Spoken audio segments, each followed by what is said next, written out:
అందరికీ నమస్కారం.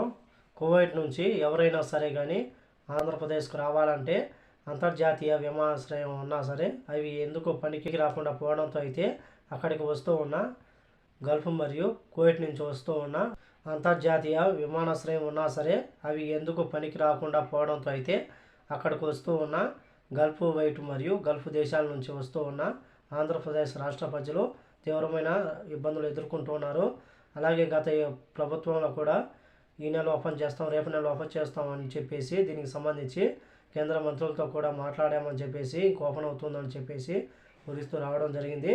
చివరికి తిరుపతి అంతర్జాతీయ విమానాశ్రయం ఓపెన్ కాలేదు. ప్రస్తుతం కోవిడ్ పర్యటన సందర్భంగా కోవిడ్ దేశానికి భారత ప్రధానమంత్రి నరేంద్ర మోడీ గారు అయితే వస్తూ ఉన్న నేపథ్యంలో కువైట్ నుంచి తిరుపతికి విమానాలు నడిపే విధంగా చర్యలు తీసుకోవాలని చెప్పేసి కువైట్లో ఉన్న భారతీయులు ముఖ్యంగా ఆంధ్రప్రదేశ్కి సంబంధించిన ప్రజలైతే డిమాండ్ చేస్తూ ఉన్నారు.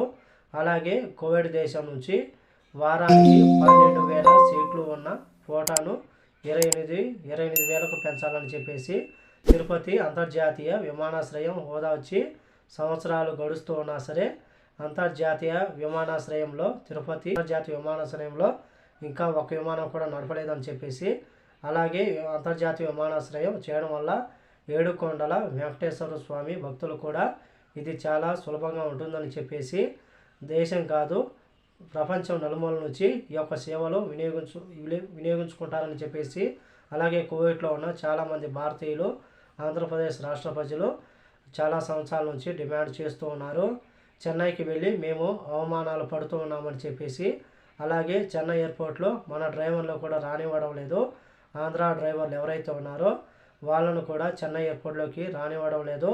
దయచేసి తిరుపతి అంతర్జాతీయ విమానాశ్రయాన్ని ప్రారంభించాలని చెప్పేసి ఎన్ని విజ్ఞప్తులు చేసినా సరే కేంద్ర రాష్ట్ర ప్రభుత్వాలు పట్టించుకోవడం లేదు. కూటమి ప్రభుత్వం వచ్చిన తర్వాత అలాగే మనం చూసుకుంటే ఆంధ్రప్రదేశ్ రాష్ట్ర ముఖ్యమంత్రి చంద్రబాబు నాయుడు గారి హయాంలోనే తిరుపతి విమానాశ్రయానికి అంతర్జాతీయ హోదా వచ్చింది.